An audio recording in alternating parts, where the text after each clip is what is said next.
You know what's been a small but really cool trend that NFL teams have done in recent years? If I'm the only person who thinks this, then so be it, but I personally love when NFL social media teams, the good ones at least, roll out uniform schedules ahead of the season. We've already gotten a few this year, so let's talk about what fans are talking about with the few jersey schedules we've gotten so far. We'll start with what I and many others think is the best looking team in the league. The Chargers dropped theirs. Not many tidbits we could take from this, but I'm just so glad to see that they're getting at least 3 regular season games with their new powder blue pants. I mean, that look is just fantastic. And of course, they're rolling out their awesome new Superchargers throwbacks for 2 weeks. And whether you like them or hate them, you'll be seeing them in week 7 against the Colts, the all sunshine gold look for LA. The Panthers dropped theirs too, and a lot of fans were pointing out, like, why are you waiting until week 10 to wear black? It's a great look. And while that's just for the jersey color, one can hope that it only means we will get the Black Panther look again for Carolina. I think it's one of the better all-black looks in the league. And as for the Carolina blue jerseys, they're wearing them just 3 times starting in week 3 against the Falcons. And here's hoping that they pair their black alternate helmet with one of those. That's also a great look. You know what's not a good look?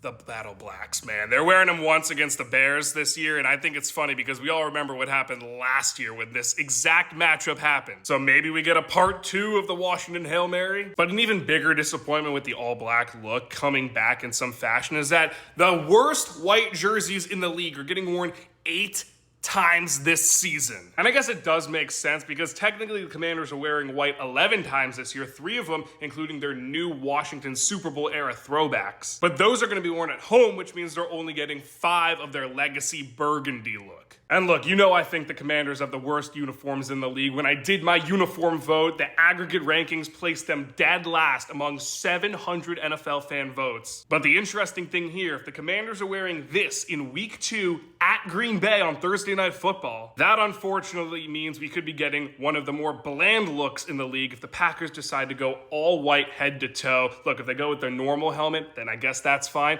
But the white pants, the white jersey, and that white helmet not even matching the rest of the uniform altogether, I'm not a fan.